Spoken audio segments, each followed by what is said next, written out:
आज जिसने अच्छा टॉप ब्रांड पहना हुआ है, टॉप ब्रांड, और वो रोज नई पर्स लेके चल रहा है, तो हमें लगता है यार जो दुनिया की जो अच्छी बड़ी लग्जरी, चाहे रोल्स रॉय हो, चाहे बेंटले हो, चाहे बीएमडब्ल्यू हो, चाहे मर्सिडीज हो, उनमें घूम रहा है, तो हमें लगता है यार ये तो बहुत सुखी है। हम ऐसे ही हम अपना पैमाना कैसे सेट करते हैं, यार इसके पास तो बहुत पैसा है। आज कोई शोरूम में बढ़िया ब्रांडेड कपड़े पहन के आ जाए तो दोस्त मैनेजर बोलता है जाओ सर को देखो, बड़े घर का लग रहा है, बड़ा आदमी लग रहा है। तो यानी कि हमें बड़ा कैसे लग रहा है? शुक्र से, लग्जरी से। जी। ये सुखों के कारक हैं, और सुख आज के समय पे वीनस से, यानी कि जिसको बड़ा बनना है वो अपने आप को इन चीजों से बड़ा बनाने की कोशिश करता है, दिखाने की कोशिश कर, क्योंकि कलयुग है, दिखावा बहुत है। लेकिन ये कलयुग है, सब भ्रम है। जो है सही बात, सही मायने में तो वो है ही नहीं जी। वो सिर्फ दिखावा है। वो कर्जा पे चीजें लेकर के सिर्फ प्रेजेंटेशन, यानी कि अपना कर्जा आपके गले में पहनाने का भी एक तरीका हो सकता है। तो सबसे अच्छी बात कि आपकी तीनों चीजें बहुत अच्छी हैं, सिर्फ आपको बैलेंस करना है। और कलयुग में क्योंकि सुखों के कारक तो लगन के मालिक शुक्र तीसरे घर में बैठे, ये वजह कि आप मीडिया में, बॉलीवुड में, या आप इस लाइन के इर्द गिर्द आप कई सालों से घूम रही हो। जी। धीरे धीरे अपॉर्चुनिटीज मिलती रही, लेकिन फिर चली गई, फिर अपॉर्चुनिटी मिली, आपने किसी को जाने नहीं दिया, जो भी काम जैसे भी मिलता था आप उसको करती रहती थी। तो लग्नेश का अपने से तृतीय यानी कि पराक्रम, यही आपकी ताकत बनी। आज डिसीजन लेने के लिए आपने जो पिछले 10-15 सालों में जो इन लोगों के साथ काम किया है, ये आपका कॉन्फिडेंस कि आपको पता है कि आपको भूखे नहीं मरना पड़ेगा, आपके पास काम की कमी नहीं होगी, काम किसी न किसी रूप में आएगा, क्योंकि आपने इतने बरसों इस लाइन में काम किया और इतने आपके लिंक बने हुए हैं। जैसे अभी आपने बताया कि आपने शाहरुख खान जी के साथ, सलमान जी के साथ, या अनुपम खेर जी के साथ, संजय दत्त जी के साथ, इन लोगों के साथ आपने स्टेज शेयर किया या आपने इनके साथ काम किया, तो उसकी वजह भी आपका जो लग्नेश है वो तीसरे घर में बैठा है। जितना आप बॉलीवुड, जिस भी लाइन में आप जाने की कोशिश करोगे ना, वो आपको ग्रोथ देगा। उसके बाद दूसरा, आपकी कुंडली में बृहस्पति भी साथ में बैठे हैं।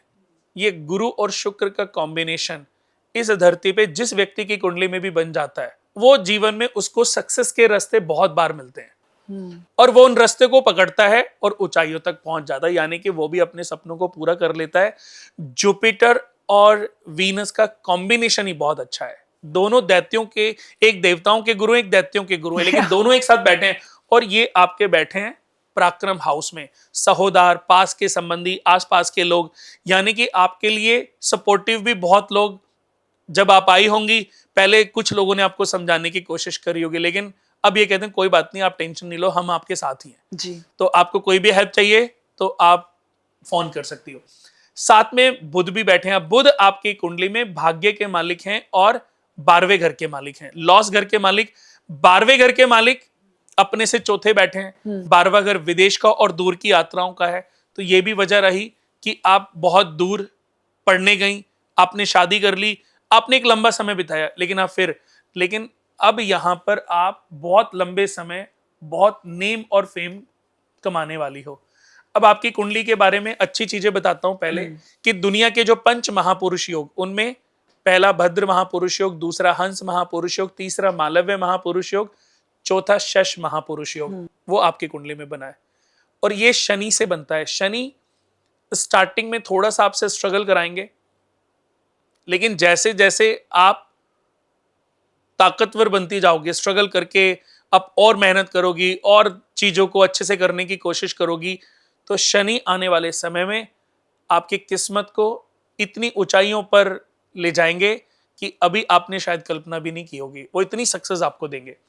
शश महापुरुषों का अपने आप में बहुत बड़ा राजयोग होता है। जितने भी एस्ट्रोलॉजर हैं शायद इस बात को समझते भी होंगे। केंद्र में शनि का सुग्री या उच्च राशि में होना, उससे ये डिसाइड होता है। और मंगल और शनि बैठ गए एक साथ में, आपको सिक्स सेंस आपका बहुत अच्छा होगा जी। आप बॉलीवुड में से कनेक्टेड हैं। कोई भी पुरुष अगर आपके साथ बैठ के बात कर रहा है, सिर्फ आपको 2 4 5 मिनट में बात करके पता चल जाएगा कि इसकी नीयत कैसी है जी। आपको किसी के स्पर्श से ये पता चल जाएगा कि इसके स्पर्श में पॉजिटिविटी है या नेगेटिविटी है, या ये जो है इंसान ठीक नहीं है जी। और ऐसे लोगों से आप बहुत जल्दी दूरी भी बना लेती होंगी जी। क्योंकि शनि और मंगल की जो युति है, कई बार तो ये खराब भी होती है बट कई बार ये बहुत अच्छी भी होती है। एक है कैलकुलेटिव और एक है टेक्निकल, यानी कि शनि से टेक्निकल चीजें देखी जाती हैं जैसे आईआईटी, और मंगल से एमबीए, बिजनेस मैनेजमेंट और सारी कैलकुलेशंस जितने सीए हैं ये सब मंगल से देखी जाती है। ये दोनों का कॉम्बिनेशन लगन में होना, तो ये समझ लो इनकी जो एनर्जी है वो आपकी पर्सनालिटी को, वो कि आपकी हाइट अच्छी है, आपकी पर्सनालिटी अच्छी है, दिखने में आप सुंदर हो, तो वो कहीं ना कहीं मंगल और शनि के कॉम्बिनेशन से ही है। बिल्ट आपकी मंगल से प्रदान हुई है। अच्छा। बट चीजें इजीली नहीं होंगी, थोड़ा सा डिले होकर के होंगी क्योंकि शनि थोड़ा सा डिले करके फल देते हैं। अब आपकी कुंडली में जो सबसे नेगेटिव पॉइंट है वो है चंद्रमा और केतु का ग्रहण दोष। चंद्रमा आपकी कुंडली में 10th ओहदा, कीर्ति, उद्योग, व्यापार, बड़ी पदवी, नौकरी, राज्य सत्ता, ऐश्वर्य, भोग, प्रतिष्ठा, ये सब व्यक्ति की जन्म कुंडली के 10th हाउस से देखी जाती है। 10th हाउस के मालिक धन के घर में बैठे हैं, अगर इस हिसाब से देखें तो आपका बिजनेस ही पैसा देगा और पैसा आपके पास बिजनेस से आएगा या आपके स्टेटस से आएगा। आप पहले नेम फेम कमा लोगी, उससे आपको अपॉर्चुनिटीज मिलेंगी, पैसा आएगा। लेकिन चंद्रमा 1.50 डिग्री के और साथ में केतु 1.6 डिग्री के भी बैठ गए तो इसको ग्रहण दोष भी कहते हैं। और जब ये दोनों ग्रह एक साथ बैठते हैं तो इसको चंद्र चंडाल योग भी कहते हैं। तो ये भी है मेरी कुंडली में, ये कुंडली में है और ये बना हुआ है कहां पर? सेकंड हाउस में। सेकंड घर से क्या देखा जाता है? परिवार देखा जाता है। आपके जीवन में चाहे वो अच्छा वे हो चाहे खराब वे हो, परिवार से अलगाव होना था वो हो गया। भाई बच्चे तो अभी सब दूर है ना, तो वो लिखा था, नहीं होता तो उनके जीवन में कोई ट्रबल आ सकता था जी। आपकी लाइफ में कोई ट्रबल आ सकता था। वाणी, नेत्र, मित्र, कुटुंब, अर्जित धन, क्रय विक्रय, विद्वता, क्रोध, कोष, खजाना, आपने जीवन में इतिहास रचना है, बहुत ग्रोथ करनी है। आपने चिड़चिड़ा नहीं होना, गुस्सा नहीं करना। आपने जितना गुस्सा करोगे केतु एक्टिवेट होगा, जितना चिड़चिड़ा नेचर बनेगा उतना केतु एक्टिवेट होगा और आपके बने बनाए कामों को बिगाड़ने लगेगा। उसको एक बार ये समझ आ गया ना कि आपके काम बिगड़ने से आप इरिटेट हो रही हो, तो आपके सारे कामों को बिगाड़ेगा। तो आप ये सोचो ही मत, बनेगा तो भी ठीक, नहीं बनेगा तो भी ठीक। अगर नहीं बना है, ये नेचुरली हो गया है। मैं जब छोटी थी, बचपन मतलब कि जब मैं 20s में थी, तो मुझे बहुत गुस्सा आता था क्योंकि कुछ चीज़ें हमारे बचपन की होती हैं जो हम लेके बड़े होते हैं गुस्से में। अब लास्ट 10 सालों में मुझे मालूम नहीं मुझे कब गुस्सा आया था, मुझे मालूम नहीं मैं कब चिड़चिड़ी हुई थी, मुझे मालूम नहीं मैंने कब किसी को कुछ बुरा कहा था। ये नेचुरली हो गया है ट्रांजिशन, बिल्कुल नेचुरली हो गया।